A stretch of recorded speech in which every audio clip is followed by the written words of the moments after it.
Здравствуйте, дорогие друзья!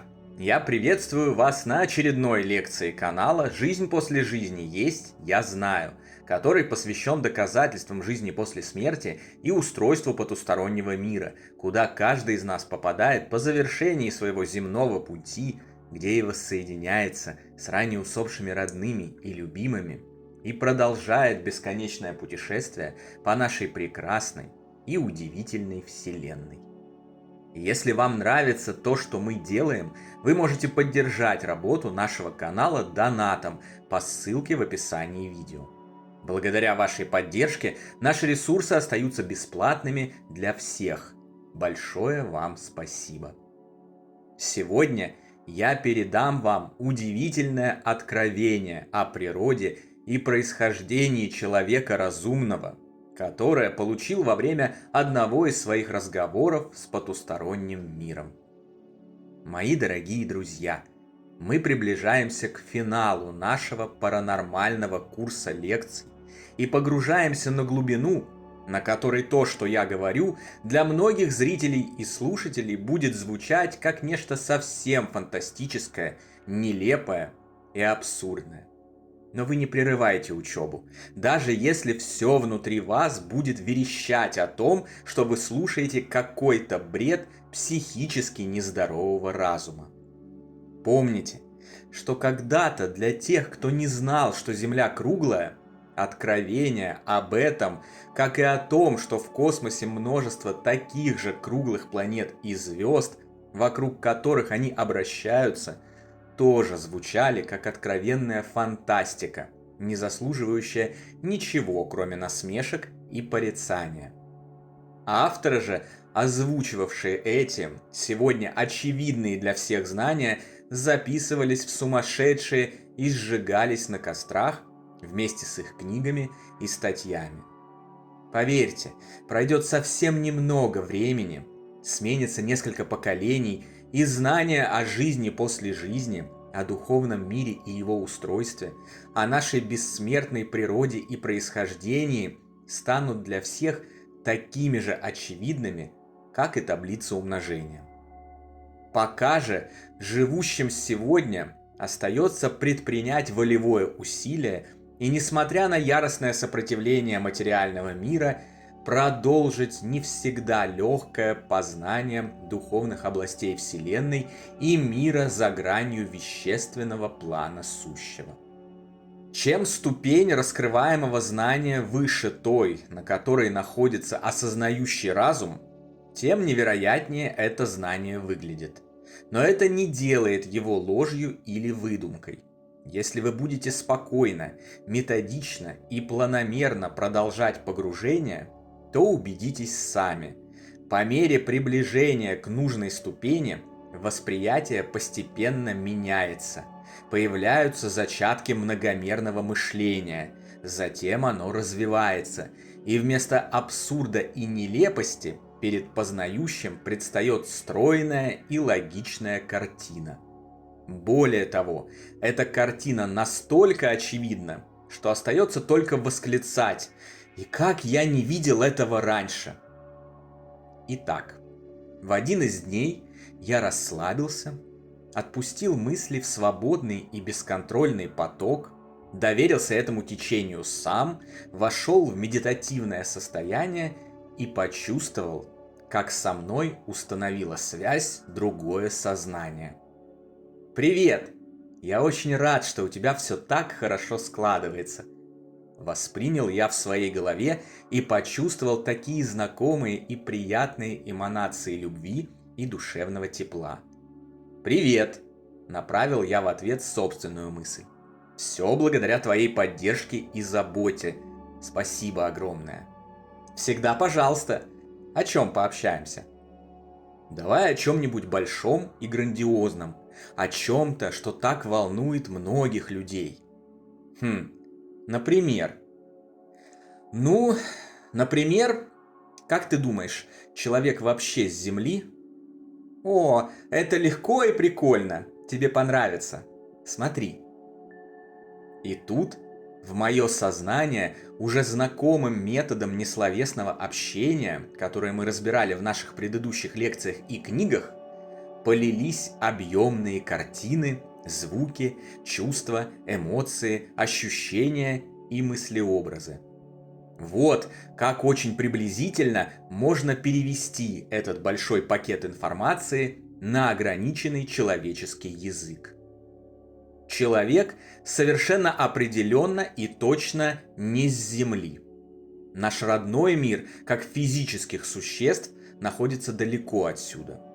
Это гораздо более комфортная с точки зрения среды, климатических условий и обитающих там животных планета. Как духи, мы воплощаемся в человеческих телах уже огромное количество времени, миллионы, если не миллиарды лет. Мы делаем это в нашем родном мире, мы делаем это на других планетах, мы делаем это и на Земле. Земля является довольно тяжелой, хоть и не самой тяжелой планетой с точки зрения существующих здесь условий жизни, предназначенной для получения всестороннего и углубленного опыта для более быстрого и эффективного развития духа. Но Земля не является нашей родиной. В том, что мы не с Земли, легко может убедиться каждый. Сделать это можно из факта существования одежды и использования ее не только как украшение, но в первую очередь с защитными целями. Обратите внимание, ни один другой вид на этой планете не носит одежду.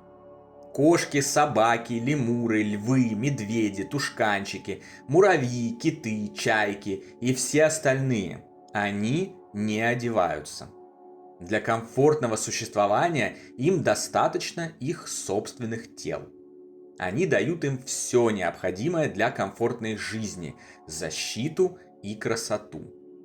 Это говорит о том, что их тела формировались в этой, родной для них среде, и приспосабливались, адаптировались к ней на протяжении многих тысячелетий, вырабатывая необходимые инструменты защиты, что и привело их к нынешнему облику, соответствующему среде, в которой они продолжают обитать, и ее свойствам. Человеку же для нормального обитания и выживания на Земле недостаточно того, что дает ему его тело. В одном месте планеты он замерзает без защиты одежды. В другом его кожа сгорает от солнца. В третьем слишком мокро, в четвертом слишком сухо, в пятом он не может дышать и так далее. Нет на планете места, в котором человек смог бы выжить без одежды или специально созданных технических устройств.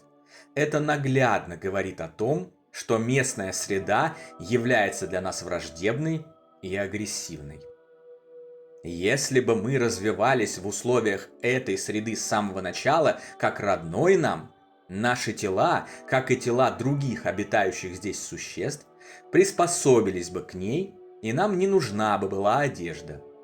На севере бы жили люди, покрытые густым слоем меха. На юге те, кто утратил волосяной покров и у кого кожа не сгорает под солнцем. В океанах обитали бы люди с жабрами, в пустыне с биофильтрами от песка и пыли во рту и так далее. Но ничего этого мы не видим. И даже представители диких племен, обитающих в относительно комфортных климатических условиях, все равно носят предметы одежды, защищающие их от окружающей среды и тех, кто в ней обитает. По крайней мере, будь эта среда родной для наших тел, было бы хотя бы одно место, в котором можно совершенно комфортно и без последствий жить и выживать голым, таким, каким тебя создала мать природа, без одежды. Но такого места на Земле не существует. Даже на райском Бали вы не сможете обходиться без одежды. Даже являясь балийцем, без одежды вы будете сгорать от солнца, натирать себе кожу до образования смертоносных язв, кровососущие и прочие вредные существа будут залезать в разные отверстия вашего тела, разносить по нему болезни, и очень скоро вы погибнете. Чтобы выжить, нужна одежда. То есть скафандр, защищающий от агрессивной и враждебной среды, пытающейся тебя убить. Такая защита жизненно необходима лишь тогда, когда среда не является родной, потому что родная среда не будет убивать существо, сформировавшееся в единстве с ней, или, по крайней мере, снабдит его естественными защитными механизмами. Голого льва не испепеляет африканское солнце. Голая рыба не умирает в воде. Голый цветок не погибает, проводя жизнь на улице. И только человек без одежды и других защитных устройств погибает в любой точке планеты, где бы он ни оказался. Он либо замерзнет, либо изжарится, либо высохнет, либо захлебнется, либо падет жертвой болезней и вирусов. Кто-то может возразить, мол, все нормально, мы все раньше были волосатыми обезьянами в Африке, но утратили волосяной покров, потому что там было очень тепло, и зашли из Африки, и нам понадобилась одежда. Но почему тогда другие виды, обитающие в Африке, его не утратили? И зачем было покрову продолжать утрачиваться, если, переселяясь из теплой Африки в более холодные зоны планеты, наоборот, адаптация требует еще большего его усиления? Нет. Выйдя мы из Африки и поселись, например, в моем родном Санкт-Петербурге, наш мех был бы покруче, чем у белого медведя. Почему волосяной покров не утратили и продолжают существовать по всей планете те же обезьяны, от которых мы якобы произошли? Почему мы вообще утратили этот покров, если на Земле во время заявляемого периода существования человечества не было условий для того, чтобы это могло понадобиться? А наоборот, известно, что были многочисленные ледниковые периоды. Это все равно, что если бы в городе, в котором всегда идет дождь, кто-то навсегда бы избавился от зонтика. А избавившись от него, намок, расстроился и стал бы пытаться изобрести новый зонтик. Эволюция приводит к мутациям и изменениям, соответствующим внешним природным условиям, к которым организму нужно приспособиться. То есть, если существо вдруг оказалось там, где мокро, и вынуждено там жить, его кожа эволюционирует и начнет отталкивать воду или покроется чешуей. Там, где холодно, появится густой волосяной покров. Там, где много хищников, желающих его сожрать, появятся шипы на теле. Там, где мало кислорода, вырастут жабры и так далее. То, что человек утратил волосяной покров, означает, что в окружающей среде на протяжении миллионов лет должны были быть соответствующие условия для такой эволюции. А именно отсутствие экстремальной жары, экстремального же холода, болезней и вирусов, большинства опасных животных и насекомых и, более того, даже земной гравитации, интенсивности солнечного света и местных природных материалов. Изменения, произошедшие с телом человека, не соответствуют условиям окружающей среды, существующим на Земле и существовавшим на ней ранее. Исход из Африки, ледниковые периоды, вымирание и все остальное, что предлагает современная наука в качестве обоснования эволюционных изменений людей, утраты волосяного покрова и появления одежды, по самой простой логике и известным фактам должны были привести к совершенно иным мутациям наших тел. Кто-то другой возразит, что мы утратили волосяной покров, потому что являемся единственными разумными существами, способными строить жилища и защищаться от агрессии природы. Но, во-первых, это не так. И многие виды умеют строить себе дома и прекрасно в них проживать, сохраняя все естественные защитные механизмы, включая мех и шерсть, и все так же не нуждаются в одежде. По поводу единственных разумных, это просто смешно. Попробуйте пообщаться, например, с дельфинами.